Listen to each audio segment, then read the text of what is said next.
We are podcastvideos.com. Our goal is to educate, enlighten, engage, and entertain. We believe in the power of love and transformation through storytelling.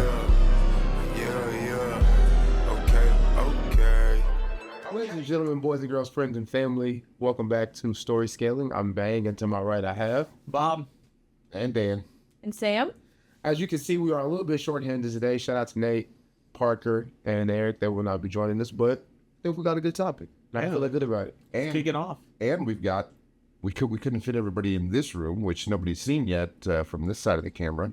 The lounge studio, the more chill version of the formal round table you usually see us at, but all we fit in here is 4 chairs, so perfect time when we're a little shorthanded to really worked out. Show everybody what this looks like. We don't have to share mics. It's great. Yeah, that's fair. Oh yeah, Sam, that is a good point. The mic, these are shotgun mics, which you guys probably haven't seen, but no mic on the table, but audio will be crisp and clear because we got the best of the best in here. Mm-hmm. These chairs are comfy too. They are pretty nice. Yeah, I can nap in here. Yeah, turn the lights out. Yeah.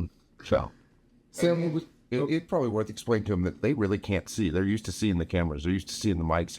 It's all up above us. The cameras are in from outside, and they're up high, and the shotgun mics are basically hung from the ceiling, pointed downward. That's why they're not framed. Yeah, you might see a little bit of one right here.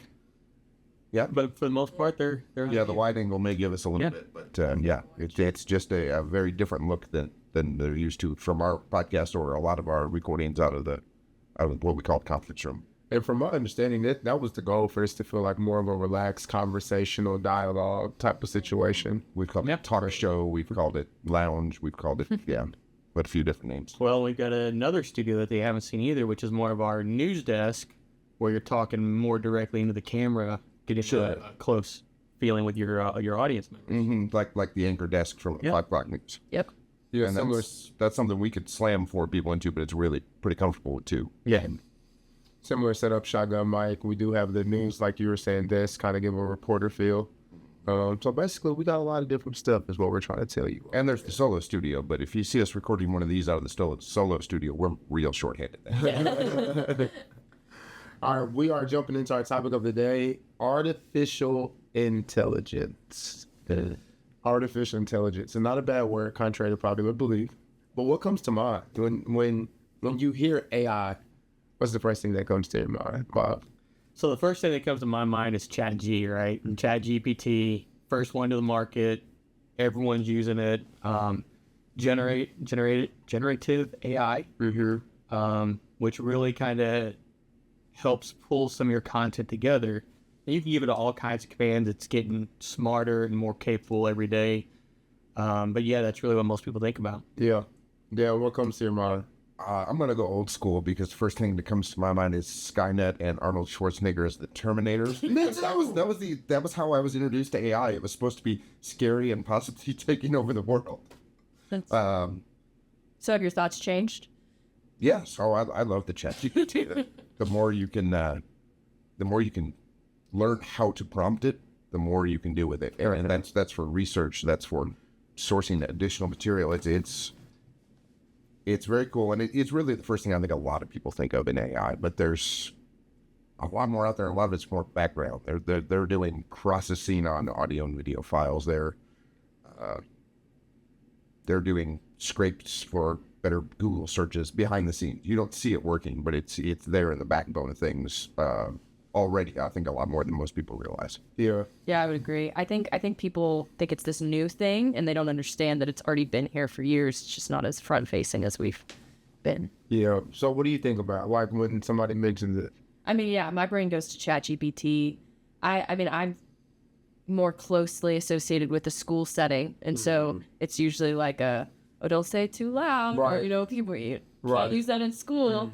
But yeah, I think it's great, and it should be used as a tool. Totally. Now, there's still some ethics issues around it and some concerns about accuracy in certain places. Yep. And I think a lot of that is not because the chat isn't smart enough itself, but because the information it goes and finds may not necessarily be accurate. Yeah. Whether it's wrong or out of date or mistranslated in some cases, because that's another place where AI is really helping translation softwares to become a lot more accurate, a lot cleaner, and jump into some. There have been translation softwares for the major languages, but the AI really has helped bring some of those smaller languages, a lot of the African dialects, some of the Oceanics, that there wasn't a whole lot available for. The AI is really helping push those translations forward. Did you say African dialects and the Oceanics? Dang, Dan. Look at, dang. He's knowledgeable. Yeah, knowledgeable Dan over here kicking some knowledge. You know, Dialect Dan. Dialect Dan. I like that. Shout out Parker. I think when I think AI, you guys, like, I'm kind of like, damn, my brain just automatically defaults to like, oh shoot, this is music take over. You know what I mean? Like, and I don't know why. Like, Skynet bad. I don't know why. I just like, I instantly go to like, oh crap, you know, computers are gonna take over the world. They're gonna turn us into computers. Like, but it's so interesting, kind of to your point, Dan. It's like, artificial intelligence is ingratiated in almost every single facet of our lives. Even when you're texting somebody or sending an email and it, you know, you type in hope and then the prompt says, this email finds you well. Like, that's artificial intelligence, like generating the last form of that sentence for you based off of, or even when you're texting, like, it's just crazy to think about it. So my perspective has changed since, you know, kind of working here and just realizing, to your point, Sam, it's been around forever. It just wasn't as front facing. Have you guys had a perspective shift in any way, whether it's something that you're like, okay, I knew the power of it, but I didn't understand it to this gravity, or in my case where it was like, man, I was a little bit hesitant, but working with it, familiarizing myself with it has caused it to feel a little bit less intimidating? Yeah, so I'll take, there's 2 points to come to mind on that. One is, to Dan's point, learning how to prompt it to where it's not just giving you information, but you can tell it to do stuff. You can tell it to implement certain tasks for you, such as building a table out of the data that it can pull, so it can do the formatting for you, things like that. The other point that comes to mind is really, I don't want to use the term AI as much as I want to talk about automation. So taking tasks that people used to have to do manually and automating those processes for them. So in our world, we'll talk about video and audio editing. So in this room, we've got 5 cameras rolling right now. So in the podcast industry, while it's still relatively new, these things are changing super fast, and we're trying to keep up with the changes all the time. The ability for the software to change camera angles based on who's talking to try and do the cuts automatically. So there's a lot of software out there that can do that now. We're still learning what the full capabilities are, and then whether they're good enough yet to help streamline our processes. So that's really about automating some of the things that used to take us a lot of time and trying to figure out how to leverage them to scale up. And by the time we're done deciding among 10 which is going to work the best and then implementing it, we probably need to go back and look at everybody's updates, because it is changing that quick. Yes. And I think one of the biggest debates, especially in the creative industries with AI, is that balance between automation processes and creative control. How much do you let the AI make the decision, and how much is it important that somebody's eyes are actually on it? Sam, you're getting into a very, very touchy subject for me. Yeah. And I mean, I'm sure you feel it in the music background. oh my gosh, you guys, We're like, going to talk about rules. Auto-tune on steroids. well, I think that opens the door to a bigger question. Like, what are some of the cons, and where do you personally think, like, is there a line? You know what I mean? Because to Sam's point, you know, there have been in this last 6 months artists who have had AI albums with their likeness released on the market. And it's like, you know, take Drake, for example. Like, people were putting out in full-length projects of Drake's music, all artificial intelligence. And if you didn't know any better, you would think like, oh shoot, you know, this actually sounds like him. He actually came under fire because he was in a rap, you know, beef with another artist, and he got 2 verses from people, one posthumously, one living, and he used artificial intelligence to like generate these verses. But again, it sounded just like actual people, and so it's like, There was a podcast a while back that put together an entire comedy routine based on using AI to imitate the voice of dead comedian George Carlin. Wow. George Carlin's estate sued them and got the podcast taken down, got a nice settlement. I don't think all the terms were disclosed, but they landed on the AI use of those voices hard. Yeah. I think the like general consensus as far as like legality is concerned now is that it's, you know, someone's private name and image, like likeness and image is their own to keep. It's just so hard to regulate. Totally. You talk about all those songs on TikTok, like they're not going to go through and take down every single one because it's creating views. And it's creating a trust issue, I think, within the general public, too. The other term we hear thrown around with this is deepfake. Can I trust that what I'm seeing is what truly happened, or is AI just creating this out of nothing? Now we're back to, oh my God, Skynet, Terminators. Right, yeah. exactly. I mean, It's a very real concern. I think about two things. I seen Elon Musk post a video the other day, a potential presidential candidate, and it's a like 3-minute video of a speech, and it's all artificial intelligence. Like, and you're watching this, it really looks like them, it sounds like them, and to people who have, you know, the mindset to think about this, like, okay, let me just confirm and make sure. But a lot of people aren't going to do deep research like that. Like, they're going to look at something and take it for face value. And so, Especially when you have somebody with that kind of influence that you already have somewhat of a trust built in these personalities. So you assume that what they're putting out is verified and accurate. totally. And it's not always the case. Yeah. The other thing is, I mean, AI is a very hot term right now. AI is just another way to leverage technology. There was a time when the cloud was the thing that was going to change the entire world. There was a time when the word fiber optic was the hot buzzword that was going to change the way everybody thought about everything.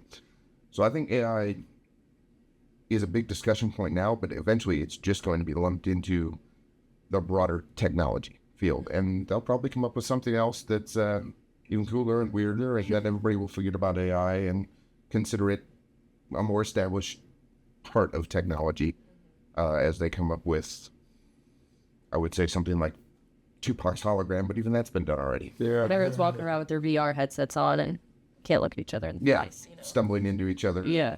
Yeah. AI will be a distant thought. Or they'll start coming with radars so we can avoid each other. True. Or take it a step further, you never actually move. You just think you are. Ready Player One type vibe right there. So, Bang, what's she thinking about? I'm struggling, y'all. I'm struggling, you guys. I feel like everything y'all are saying is actually, I mean, it could potentially happen. You know what I mean? I think kind of what you were saying, Sam, it was a film festival that came under fire because, you know, this is a film festival. It's where you go and you showcase the work that the directors and the writers and the actors have put countless time into. And this one company submitted a film completely generated by artificial intelligence. Everything, the script, actors, directors, it was all AI generated. And they got a lot of flack for that. And so my question is, does that take away creative control from, or jobs from the creatives? Is it something that we should be celebrating? Because, man, how far have we come in technological advancements to where we can do entire films without, you know what I mean? if you look at it from a traditional sense, yeah, it's taking jobs away from creators. The Adobe stock images I use to pull for our websites, at least half of that is AI generated. And that's, professional photographers who are struggling to compete against a computer who has no overhead, no gear. That from the idea of an actor or a script writer, in the traditional sense, that job has been taken over by a computer. Is it a better way to make a movie for the betterment of Hollywood and or humanity? I don't think and work there, but I don't know. If Kobe Bryant can win an Oscar, anything is possible. Yeah. So to me, it's a matter of just with any technology, even if you look back to the early 1900s, there's always, with every advancement, there's a way to use it for good, and then there's a way to misuse it. So in our industry, it's about trying to find the right way to use it to streamline the process. to hopefully lower the cost of producing podcasts for our clients and getting real content out there. We're not trying to fake content. We're not trying to make stuff up. We're trying to use it to streamline the process. And we're constantly evaluating that. One of our big goals this year as an organization is to try and find the right ways to use it. So, final word. And I think, not to get too technical, but to your point and to your question, it really comes down to that. What's it taking from, right? AI can't create anything new. It just can pull from other sources. And so that kind of, it funnels down to like, who owns that copyright? Whose work are you stealing? You know, in quotations. And that's the balance in everything, in music and podcasting and creating those songs. I mean, you talked about the film festival. There's a photographer that submitted an AI generated photo and it won a national award. Didn't tell them it was AI generated until after you won, right? And it's like, how can we tell the difference? Who owns that copyright? Should we be arguing over this difference or not? Yeah, who is that acceptable? Is it the AI's work? Is it the owner who put in the prompt? Whose work is it pulling from? It's just, it's a tricky line. And like Bob said, I mean, it's not like we haven't seen something like this before. Technology advances. It's always that balance between allowing for creative freedom and to build off of one another, but also ensuring that people get the credit and the compensation that they deserve. And making sure that good stories are still being told and, you know, art's still being produced. We've had a discussion even here that Google's algorithms are looking for new content coming into the internet, fresh built. It is smart enough to tell what's AI generated and what's not. And so it can decide it wants real human built content to be bigger. It will still read the AI content, but part of the reason Google wants so much fresh content coming in is because AI is so quick. It's already read the entire internet. Everything that's out there is already categorized and set in the AI brains. And it's the new stuff that it's begging to chew on. Lot to learn. But you don't have to. We'll do it for you. No, seriously, you guys, good conversation. I'm feeling good about it, Bob, especially in terms of you just saying it's a tool that can be used for good work, or you can misuse the tool. And so the more you educate yourself, the more confident you can feel, the more you can exact this tool on your processes, build a successful podcast, or whatever you need to build. And be it. We'll get the bloody knuckles for you as we use the tool and figure out how it works. Right, there's been something you've been waiting to say for 13 or 30 years? Yeah, but I've already decided I'm going to scrap that one because I think it's more appropriate that the ending is simply hasta la vista, baby. All right, good one. That's it. Thanks, guys. See you next time. All right.